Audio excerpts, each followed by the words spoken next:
On my birthday, two childhood friends planned a surprise for me. They locked me in a private theater booth to witness their confession to another guy. To win him over, they trashed me, calling me shameless and a wannabe gold digger. They said I was clinging to them because I was an orphan looking for lifelong care, a burden they couldn't stand. Now they were only into him and I made them sick. I was shattered, staring at the text messages floating in front of me. Just thinking about Billy freaking out later made me laugh. What if we make him beg us not to leave? Will he? I'd love to see them fight. It hit me the texts were their private chats. Turns out we were just their playthings. But does that even mean we are the only puppets here? Realizing that, I was dumbfounded. So it was all deliberate? I peered through the small window of the booth. There were gifts for Henry on the seats in front. Every item was expensive. It was my birthday, and early that morning, Shirley told me they had a surprise for me, and I should dress nicely for the evening. But after all the dressing up, they locked me in that booth to see them confess to Henry. As I was lost in thought, I heard my name mentioned. Henry began hesitantly, "Why are you confessing to me? Aren't you too into Billy?" Shirley dropped her carefree act and seriously replied, "He's just an orphan clinging to us for love. He thinks we could take care of him for life, but frankly, we despise him." Alice chimed in, "Right now, we only like you. Billy? He's just a stray living in my house." It felt like a freezing pit closed around me. My hand instinctively reached for the doorknob, but the text that popped up held me in place. Why isn't Billy reacting? Did he faint from crying? You didn't lock the door, did you? No way, I was careful. Should I go check? Just bring him out. As the text disappeared, Shirley put her phone away and walked over. Seeing her anticipation, I felt a flood of emotions rise and spread out, disappearing like sea foam. She stopped in her tracks when our eyes met, surprised by my calmness. "Billy, you?" she asked, pressing her lips together. Her face showed confusion at my lack of breakdown. "How are you feeling?" I met her gaze and calmly said, "Thanks for the surprise you both prepared." Shirley fell silent, running a hand through her hair, just as Alice called out from behind, "Shirley, why is it taking so long? Is Billy throwing a fit?" She pulled Henry over. She looked at me with the same surprise as Shirley, but Alice was quicker-minded. She pulled Henry closer and said coldly, "We pitied you as an orphan, treating you like a brother, but now we have someone we like. I hope you won't cling." Their eyes were filled with expectation. I took a deep breath, my parents' post-car crash promises coming back to me. They'd take care of me, protect me. At that time, their eyes were full of sincere affection. Now, they were pulling me into this meticulously planned cruel game. I steadied my breath and looked them in the eye. "All right, I won't cling." They seemed stunned by my calmness, confidence fading from their expressions. Shirley looked bewildered. "Don't you have anything to say?" "What do you want me to say?" I asked. Shirley was momentarily speechless, her face turning sour. Alice, cold-faced, said, "Since you're so understanding, then return the bracelet we gave you." I instinctively touched the black jade bracelet on my left wrist. The coolness reminded me of when I first came to live with the Brooks, stepping cautiously without a sense of belonging. Seeing my struggle, Alice and Shirley went out of their way to get me a blessed bracelet from a temple. Alice gave it to me, saying it represented their love and that we'd always be family. Carefully, I've cherished it for 16 years, rarely taking it out, afraid of breaking it. I wore it today for my birthday. Now she wanted it back. It dawned on me then. The girls who promised lifelong protection had truly vanished. Impatience getting the best of Shirley, she went to snatch it. Her grip was fierce, and it hurt. Reflexively, I pulled back. Angry, she tossed me aside. I lost balance, tumbling down the steps, hitting the floor hard, blood soon oozing from my forehead.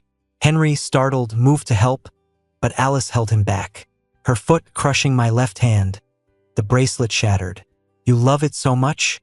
Keep it," she said coldly, leaving with Henry. Shirley followed, disdainfully saying, "Orphan trash." Lying there, I forced a smile, tears falling one by one. After recovering, I carefully gathered the broken pieces, called a cab, and went to the hospital. Once bandaged, I returned home. As I approached my door, more text messages floated into view.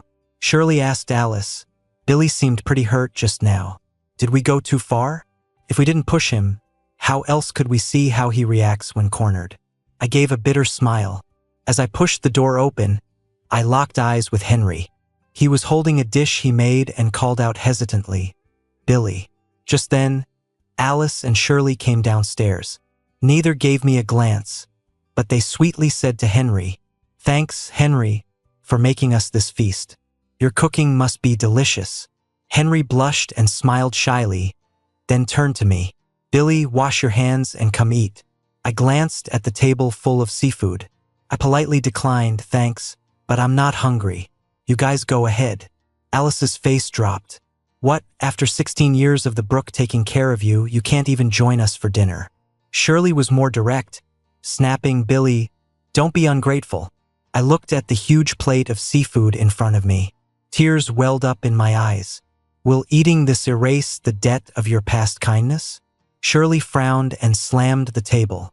"A meal to repay 16 years? Billy, you've got some nerve." Alice pulled her back and then turned to me, speaking quietly. "Fine, as long as you don't ruin Henry's mood today. The slate is clean for all our past support." I nodded, sat silently, and started eating the seafood bit by bit. Pretty soon, I felt my skin burning and itching. Breathing became difficult. Noticing I wasn't doing well, Henry started crying and anxiously told Alice and Shirley, "Get Billy to the hospital. I don't want a death on my conscience." I tried to smile reassuringly at him, but the next second, everything went black, and I passed out. When I came to, I was in a hospital room, the faint smell of antiseptic surrounding me.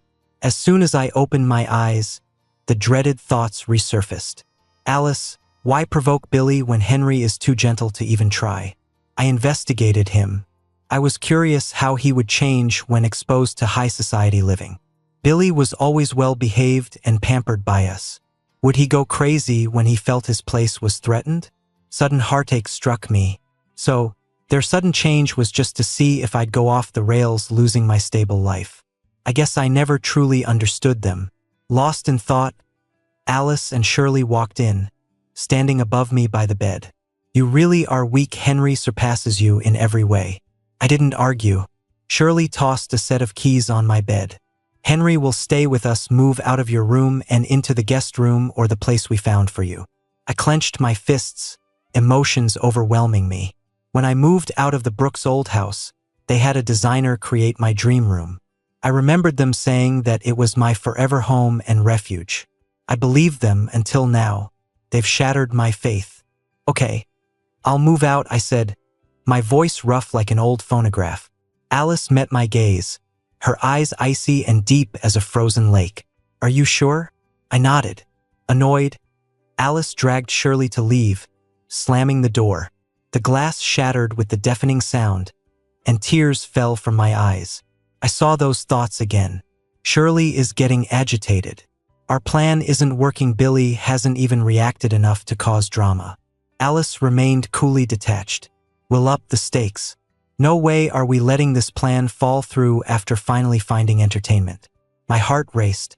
I waited for their next move, but the thoughts vanished. For days I was on edge, but nothing happened until my discharge. A call from work came, urgency in their tone. "Billy, come to the office. Alice gave your perfume formula to some guy named Henry." I froze. So that was their big move. At the office, Alice and Shirley sat at the head of the conference table, with Henry awkwardly beside them. I was pale. "Why?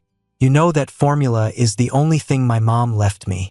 I spent so long perfecting it." Alice cut me off, her voice eerily calm.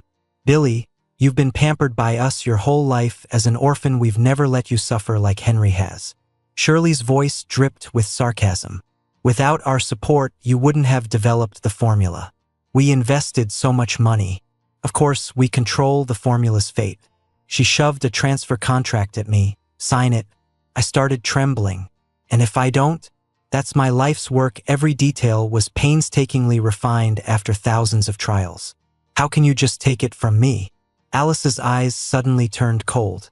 She tapped her fingers on the table, making it clear I had no choice but to comply.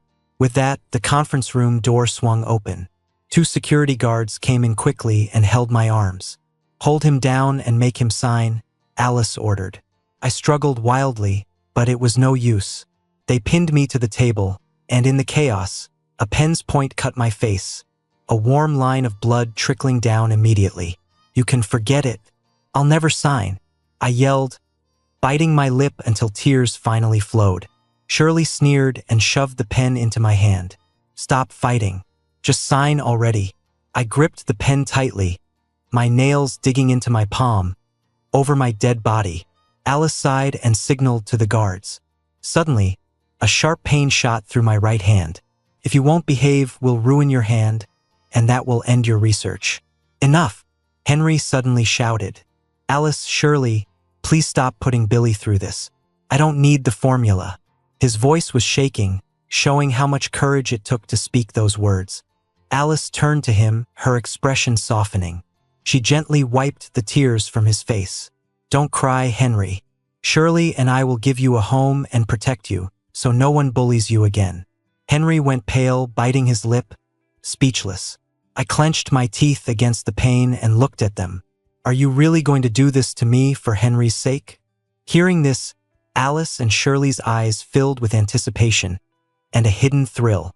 "Billy," Alice sighed, "we don't want to be harsh with you, but Henry needs our care more." "Yeah, Henry's situation breaks my heart," Shirley chimed in, making me silent. After a while, I turned to Henry, my eyes gradually reddening. Seeing this, Alice and Shirley's anticipation and excitement grew. I let out a small laugh, pointing to the tiny camera on me. "Want to fight back with me?" Alice's eyes widened when she noticed the camera. Shirley's anger flared. "Billy, you're broadcasting this?" Freed from the guards, I pulled out my phone, showing the livestream page. "What, you want to hit me? Go ahead. See if the viewers won't make you the news headlines today or tomorrow." The number of people in the live stream quickly climbed, and comments constantly scrolled, insulting Alice and Shirley. "They look so scary, like evil rich girls. Their attitude is gross, trying to make 2 guys fight over them." Shirley lost it, smashing my phone to the floor, the screen shattering. "Billy, why are you live streaming? Don't you understand that today's stream could ruin Alice and me?" She was fuming, kicking the table hard enough to make a loud noise. Henry jumped in front of me, startled. I froze for a moment. He turned back to me, pale-faced but smiling. "Billy, I'm with you against them." Amused and touched, I felt a bit of relief. He never had a good family. He never experienced sincere, unconditional love. Now, he was just a guy fighting to change his life. Even so, with all the reluctance, he never dared to fight back, only went along with their whims against me. I thought it'd take time to persuade him. I didn't expect him to stand in front of me now. Alice and Shirley weren't worthy of him. With this thought, I pulled him to my side, turning cold eyes to the 2 angry women. "Why so mad?" I stared at them. "Is it because we didn't hate each other and get into a bloody conflict like you planned?" Shirley's face tensed as she looked at me, unsure. Alice was calmer, just watching us. I didn't care about their scrutiny.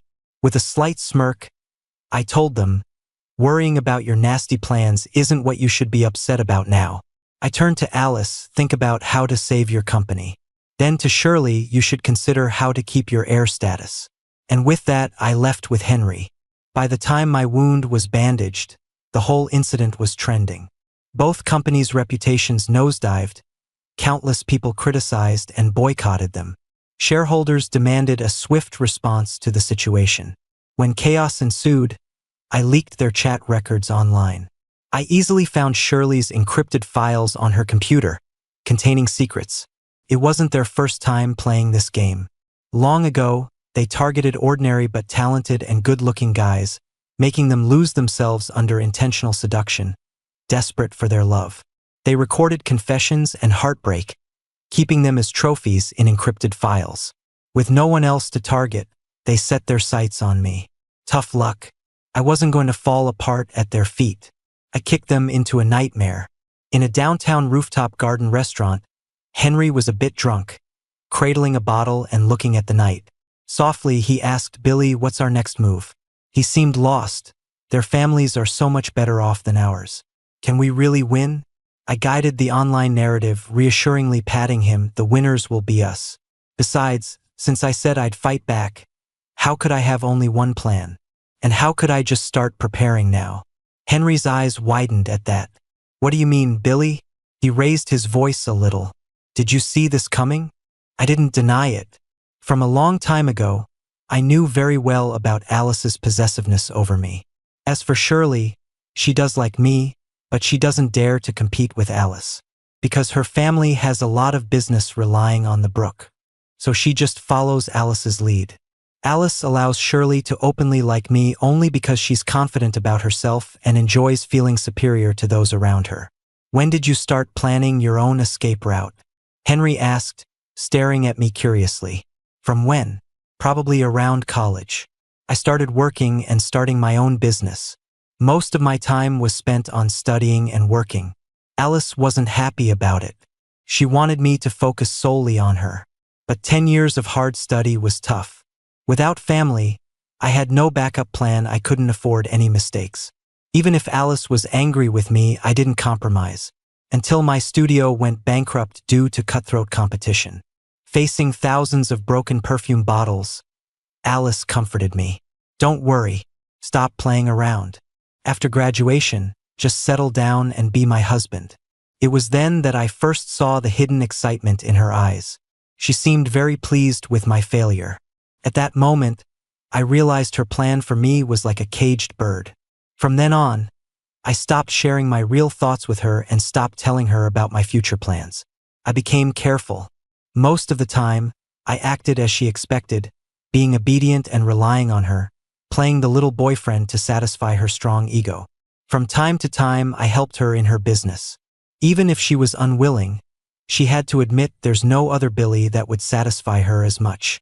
It's not me who can't live without her, it's her who can't live without me. "Billy, did you ever have feelings for her?" Henry asked quietly. I fell silent. The answer was clearly no. When she went out of her way to get me a bracelet from the temple for comfort and belonging, or when she fought with those who mocked me for being an orphan, insisting they apologize even if she was hurt, or when she renovated a room for me, telling me it would be my home, my safe haven forever. Back then, I truly and passionately loved her. But somewhere along the line, she started looking down on me, treating me as a mere plaything.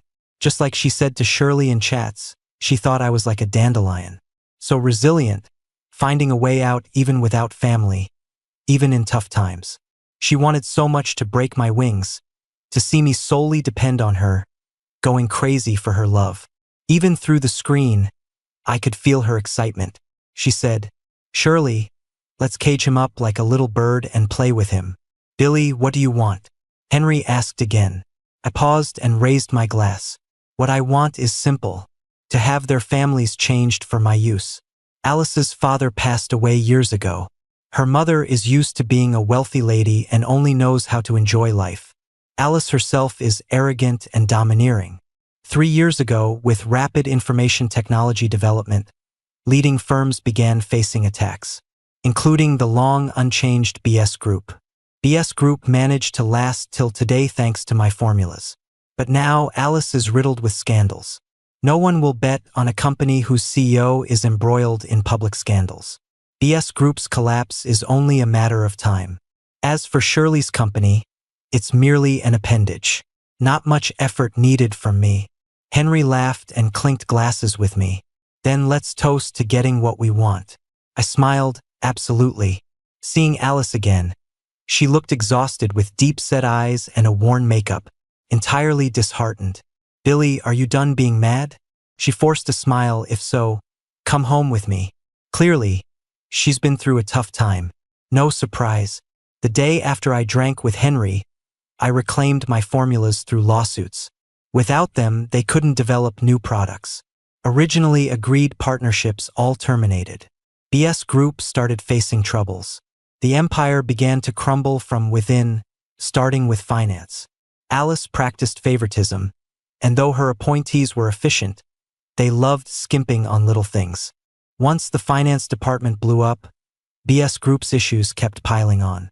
Its reputation in the industry plummeted, and many directors strategically withdrew.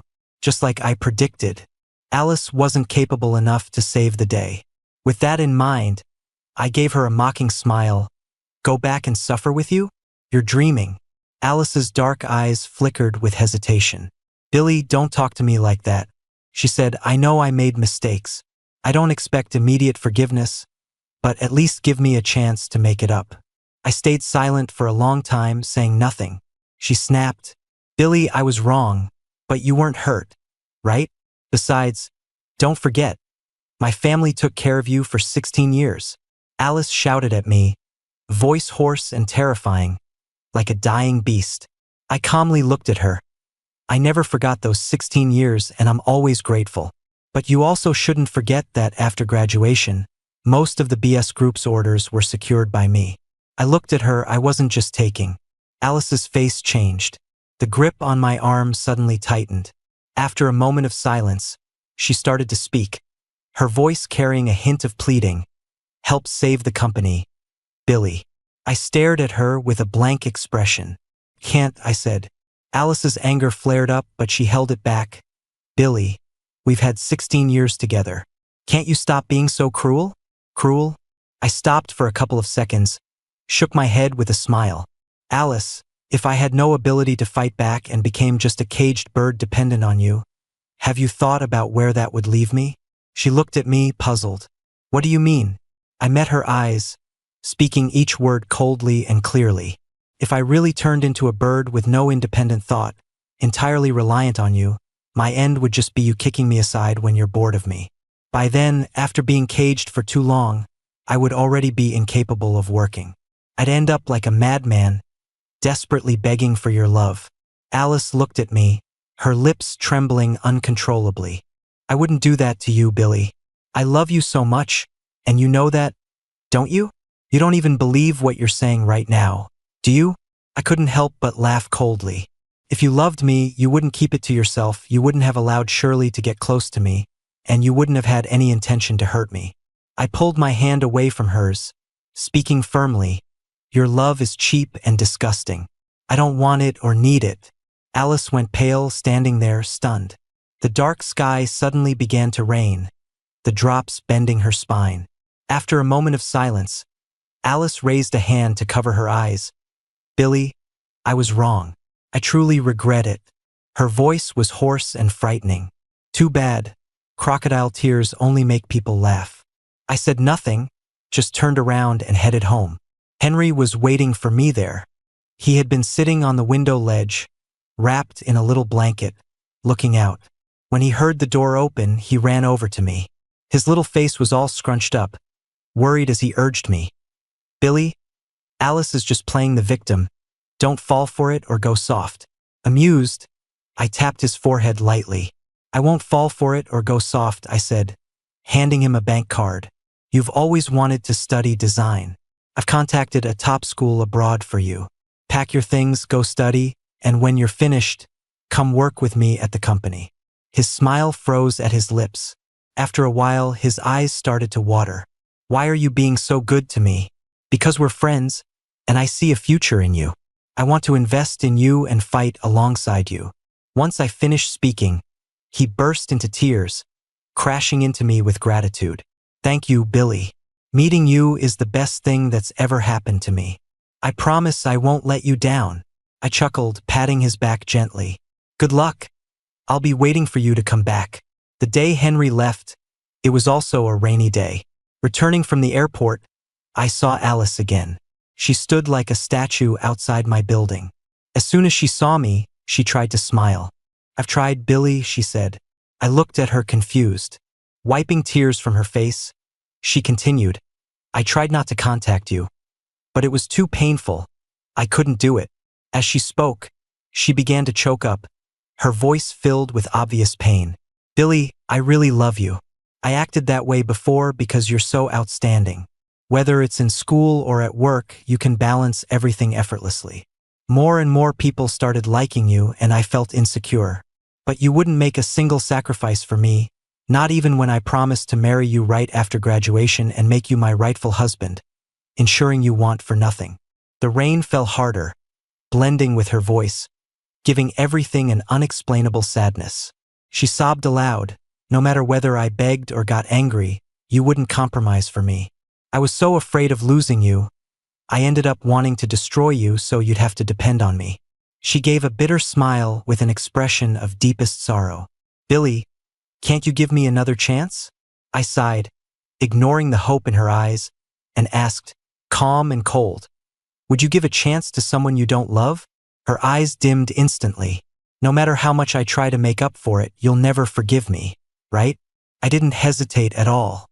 Yeah, I really don't have any feelings for you anymore. As soon as I said that, I turned and walked away.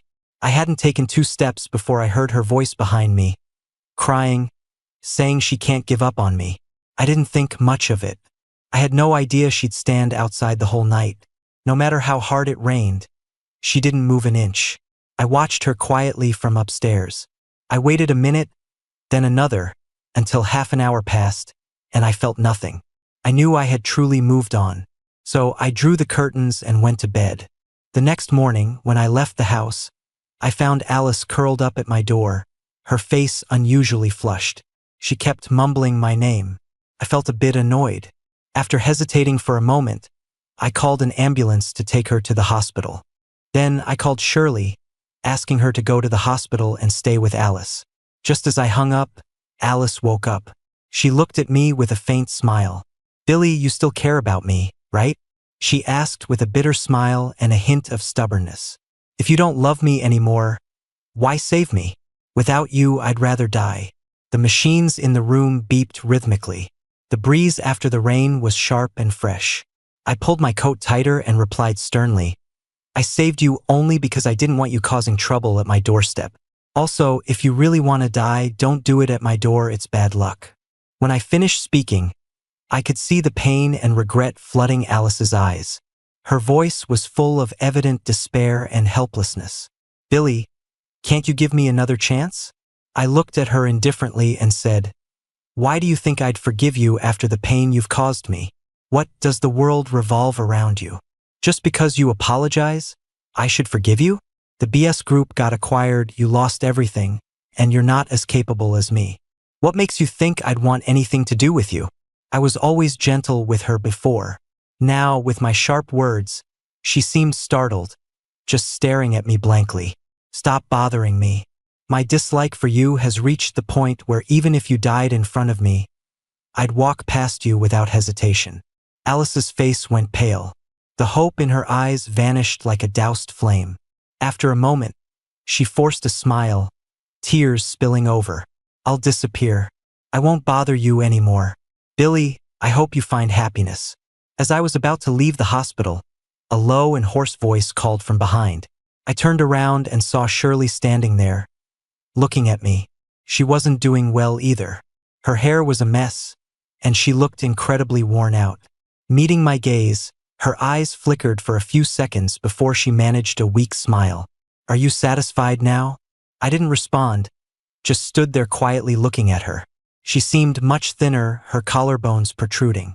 Since I was a child, my family always told me to maintain a good relationship with Alice and not to anger her. So, I hid all my emotions, following her like a dog. Even though I was the one who first fell for you, I didn't dare to speak up. Even when she suggested ruining you, I could only agree through gritted teeth. Billy, I'm sorry. Shirley's voice began to tremble. I couldn't protect you, nor could I live my truth. The cold wind was somewhat mournful. I said nothing. At this point, we seemed to have nothing left to say. I turned to leave without a word. But Shirley called out to me. She was shaking slightly, her eyes red. Billy, I hope you find happiness. Don't forget me, okay? After a brief silence, I spoke softly. From now on, you and Alice are just strangers to me, with no room for reconciliation. I just hope you both stay out of my sight from now on. Seeing you really ruins my mood. Hearing my words, Shirley seemed completely defeated. She squatted down, hugging her head tightly. Her hair tangled in her fingers as she sobbed uncontrollably. Without hesitation, I left the hospital. The sharp wind howled, stinging my face. After a while, I sighed, murmuring, "I will be happy. After all, everything I wanted, I now have. And that's enough."